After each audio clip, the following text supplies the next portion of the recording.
7 people dead, 2 of them children. 2 others, innocent bystanders, wounded. 3 people held hostage. Neighborhoods traumatized. People all over the city deeply distressed. We are a caring community, and I call you today to care for your neighbor. Talk to each other. Reassure one another. Pray for the friends and the family members of the victims.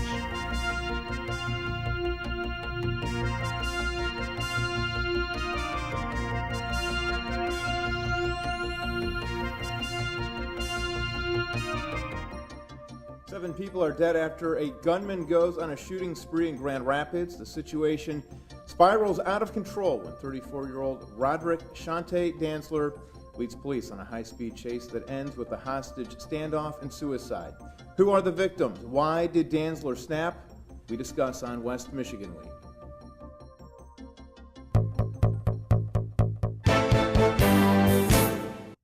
Thank you for joining us on West Michigan Week. On our panel, as always, Carol Valade, Grand Rapids Business Journal, Shelley Irwin, WGVU News, and our guest, the Honorable George Hartwell, Mayor of Grand Rapids, and Chief of Police, Kevin Belk. Thank you so much for joining us. Thank you. Thank you.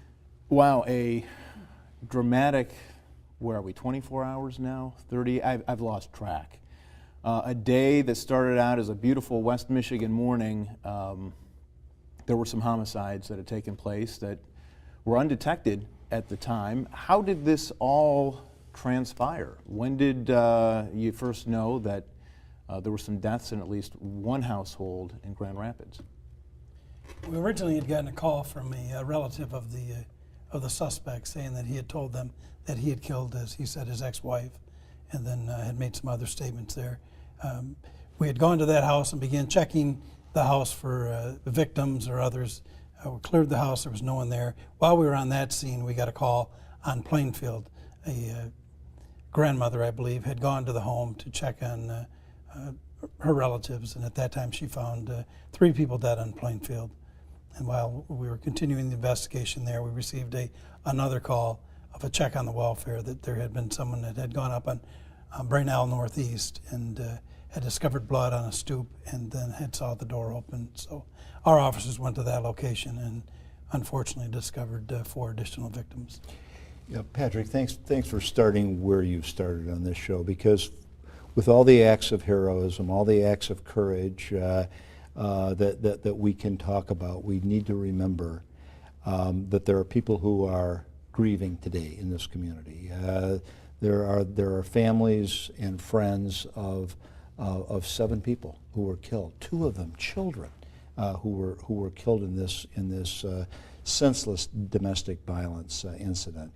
And then we need to remember that there were 2 other people who were innocent bystander. Well, at least one innocent bystander, one that may have been involved in, but that were shot, and they didn't die, but they sustained injuries. And there were people that were held hostage by a madman.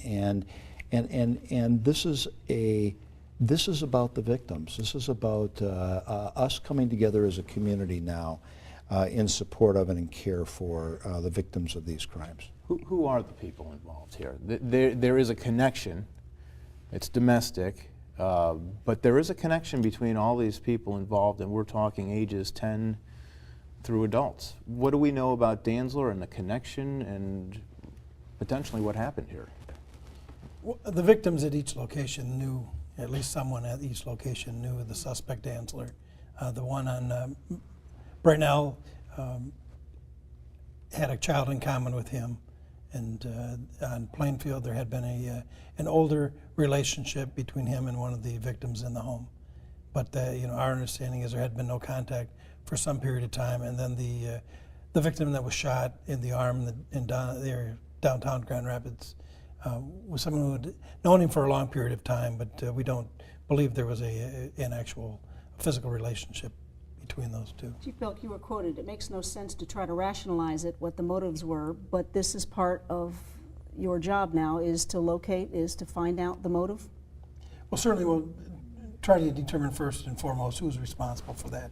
And our investigators have made significant headway. We're very confident that Roderick Dantzler is the person responsible for all 7 of these. We've got a significant amount of evidence that links him there. Obviously, we'll be looking also into the motive issues, but clearly there was some vendetta that he had against multiple women that he had had previous relationships with. So, I mean, that leads to somewhat of a motive, but And it doesn't evidently seem to... some history with his mother as well, abuse with his mother in the past, in the 90s. I thought I'd seen a police file on that. Yeah, I have not yet seen that. Obviously, I mean, we've been very busy in the last day sorting out a number of things, and our investigators have certainly looked into many of those issues, but we'll continue to look at those things and try to bring all the pieces together to try to make as much sense out of it as we can. If it brings up the point, I guess, for me and both of you in your respective lines of work as a minister, Mayor Hartwell, the mental health issues that become so obvious with this and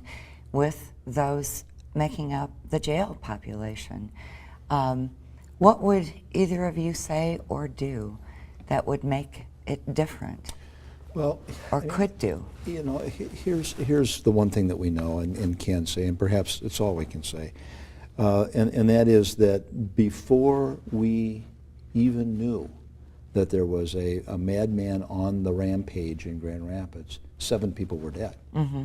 These were people that he knew, he had some relationship to, and he came in and killed 7 people. Do mental health prevention efforts then make a difference? Absolutely. And if we can identify people with mental health issues and get them the help we need. In my years of work with a population that had some significant mental health needs, I frequently found that it's extraordinarily difficult to get them the help they need until they do something that is either threatening of their own well-being or someone else's. And of course, by the time you reach that point, you often have either a homicide or a suicide. Chief, you see it all the time in cases, especially major cases. Any comment in this regard, whether mental health parity through insurance would make any difference? Well, obviously, it does play a significant role in many of our crimes, and one of the issues that we often find is the refusal of treatment is one of the difficult parts. People have access to it, and yet they don't end up taking their medications. They don't end up following through with appointments. And I think that's just part of the symptoms of the illness itself. So it's just a very difficult disease to address and to successly treat. Yeah, if I might just add to that, I mean, the chief has made a very significant point here. The very nature of the illness is such that people often will not even see that they are ill and won't take the precautionary measures to address the illness unless they're surrounded by a caring community, whether that's family, friends, neighbors, or mental health professionals who are ensuring that they follow the regimens that are prescribed. They're often likely to go off of medications and respond inappropriately. Last night you had the television, you had the radio, and you also had internet. You had the police scanner available. What is your feeling for those who heard much of the news before the news heard? It's brand new in police beat coverage. Yeah, for sure. That was one of the first things out in the field that I noticed as well. And even if you watched the TV coverage last night, there was this hesitancy to use scanner traffic, which, being out on the street, there's an etiquette that is observed between reporters and officers in the field. Because a lot of that is, I'm not going to say hearsay, but none of that is foolproof. It's not the holy grail of information. Well, there's also a federal statute that says you can't use it. So that would be a good reason not to. But it was just interesting last night. You're right, but it also depends, was it broadcast through the airwaves or through the internet, because we have a different set of standards there. I guess my point is that out in the field last night, the bystanders who were there had their smartphones, their PDAs, and just the different reactions through negotiations. There was a time when he wanted alcohol, and at the same moment, the lights went off on the chopper. It's as though you knew what was coming. And I guess my question is there a way to monitor the use of the scanner traffic, which gets relayed onto different applications online, and people are hearing it immediately. Yeah, the scanner traffic is something we've dealt with for many years. I mean, my entire career, there's been scanners out there.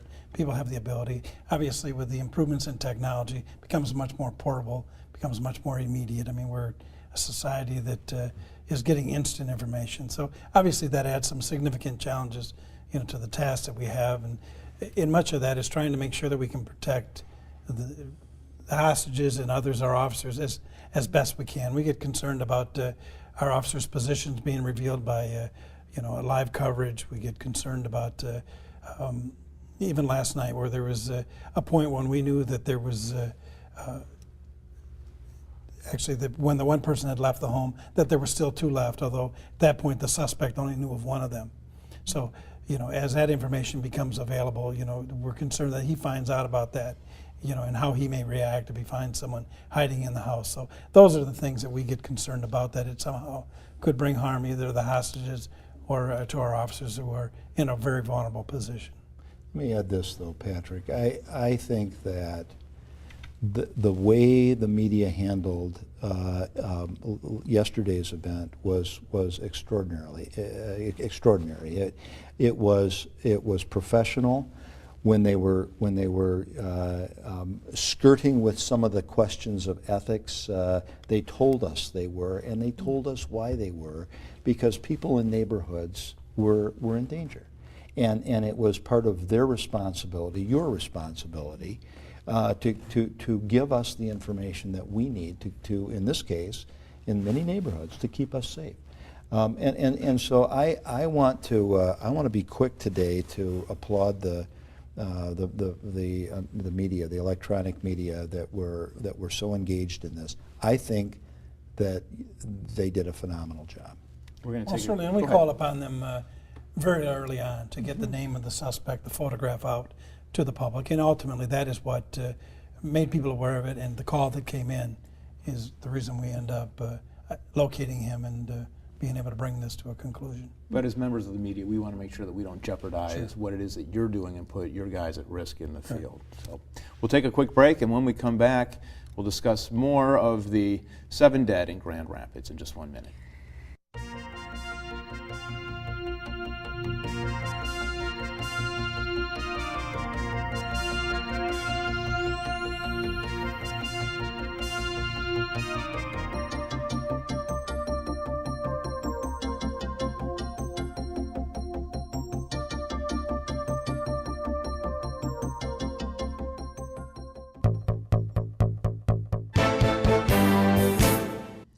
We're discussing the rampage that took place yesterday in Grand Rapids, and speaking of the media and the coverage, there were some fantastic shots through an MDOT camera of the police chase. The manhunt's underway. Talk us through that. We'll roll the video here. This video is provided by Wood TV 8, but talk us through some of what was going on there. You see the white SUV, some smoke coming off of the left wheel there. What is taking place out on the expressway here? A lot of people figure, oh, well, he's going 50 miles an hour, he's got a tire blown out, why can't these guys stop him? There's a lot that goes into a high-speed chase like this. Well, certainly, yeah, and it really started down at Division in Fulton, and that is when he shot at this acquaintance of his, and our officer was right behind it. He ended up ramming the suspect's vehicle. They ended up exchanging gunfire, and then the chase was on. A short ways later, other officers engaged with his vehicle, but others were able to deploy what we call stop sticks or spike strips that were able to puncture his tires, which fortunately was able to slow the speed of this chase down significantly, and which obviously makes it much safer. A vehicle going 50 miles an hour is much safer than someone driving 90 to 100 miles an hour. So that was one of the things the officers did early on to start to de-escalate it. There were also, as I said, the officer shot at him at Division and Fulton. There were others that shot on city streets. As it got onto the freeway, we had officers that were up ahead. And at both Leonard and Ann Street, officers were deployed with shotguns and were able both to fire at the vehicle as it passed by. But it's much more difficult. I mean, our officers have to act responsibly. They can't fire indiscriminately as the suspect may. We have to be concerned about the traffic that was traveling southbound, so you can't just fire across the lane of traffic and end up hitting an innocent person on the other side. So in order to get a safe shot, obviously it takes longer. It doesn't allow you to get the perfect shot. So those are things that certainly compromised it as well. But you have to remember that the suspect had killed 7 people. He was continuously firing at our officers, and for them to drive up next to him at that point just would not have been safe. How long was there a foot chase? Well, eventually when the suspect got onto I-96, actually heading eastbound in the westbound lanes, he eventually went off the road and crashed into a wooded area. And our officers initially tried to identify where he was. They staged at the top, obviously because of the firearm involved. And then as they heard him moving through the brush, they ended up moving in after him. There was a house that was, I would estimate, only 50 yards away from where he crashed, and he immediately kicked in the rear door of that house and then fired shots as he went in. We don't know whether it was at the officers or at just as he was entering that residence. But then he took hostages, and a short time later called our dispatch center and notified them that he had hostages in the house. I was curious about the length of time, the duration of these events. Obviously, the first murders you're working your way back to create the evidence of the exact time of death and all of that. So I guess for intents and purposes today, you don't have all of that information, but there had to have been a real want, a real desire on the part of the police departments involved, the sheriff's department, the state police, to get this over with, and yet it kept stretching out. But Carol, I mean, it's probably a question that I should ask the chief to respond to first, but I want to say, so that he doesn't have to say it, how incredibly proud we all are, and rightfully should be, of the response of this police department. From the time we knew that we had a madman on the loose, from Which the time, was about what time? Which was right at the intersection of Division and Fulton, just a little before that. The police response was phenomenal. I mean, they went by in front of my house on Fulton Street chasing him, so I know how many vehicles were in hot pursuit. It was a relentless search. But once they cornered him, then the important thing to do is to be patient. You don't want to rush in. You don't want hostages killed. You want to try to talk this guy down, and they did that masterfully. What is that when the perp is driving in front of headquarters like that? What is that? Some kind of a control thing? Is that a power move by?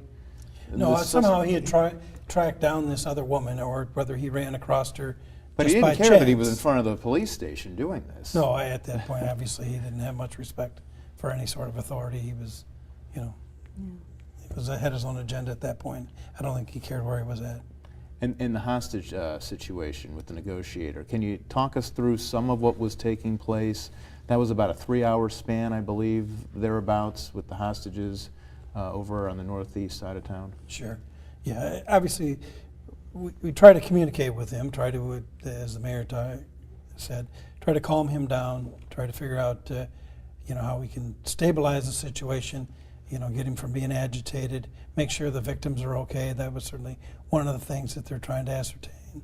And then also, then we started trying to negotiate the release of the hostages. We were able to offer him some things, just some cigarettes and other things that he requested early on. And we had an agreement that we would do that if he were to release one of them, and he did follow through, which we saw as a very, very positive sign that we were making headway with him. But he continually went from being rational to being very agitated and very upset. So it made it difficult. I mean, he would at one point talk about perhaps giving himself up. At the next moment, he wanted police to shoot him. Where are the snipers? So he can get out in front of them. Things of that nature, threatening to shoot the hostages. He then fired several rounds inside the house. Our officers that were staged upon the house were concerned about the safety of the victims that were inside, so they immediately made an entry to try to save lives. They were able to get word through with the negotiators that in fact the victims were okay at that point, so they then held back and staged now inside the house, where they continued to hold ground, which left the suspect in a very confined area of the house, and then negotiators continued to talk with him and try to reason with him. But ultimately, in the end, despite their efforts, he was discussing at that point about giving himself up, and then somewhat unexpectedly, he then fired a shot. What is your role then with the hostages at midnight? What care are they under at that point? Well, certainly medical treatment. We made sure that someone evaluated them, made sure they're okay, had them evaluated, if you will, and then obviously wanted to debrief them. Certainly, in this case, I mean, we certainly praised how calm they were. What a marvelous job that they had done, and helping us really de-escalate the situation. And as some of them said, they realized that they needed to remain calm. That was their, the best thing that they could do, rather than be agitated or, it's one said to freak out. That it would be a better scenario, and they did it masterfully. What is the mood within the police department as you move through this day? Obviously, a lot of grief at City Hall, evident during the press conferences, certainly with you. How is your department reacting? Well, obviously a very difficult day. I mean, a lot of mixed You emotions. have obviously some Yeah. heroes to thank as well. Oh, certainly. But I mean, as the mayor said, I mean, there are a lot of families that are hurting out there. Even the suspect's family. I mean, they are not responsible for his behavior yet. They have a lot of grief to deal with today, and certainly our hearts go out to them as well. But yeah, our department, I think, responded extremely well. I mean, we've talked a lot about our special response team, our hostage negotiators, our patrol people that were engaged very People you hope early never on. to use Sure. and who are But our trained. dispatchers Yeah. as well, as calls were coming into the 911 center, as they were keeping track and dispatching this stuff.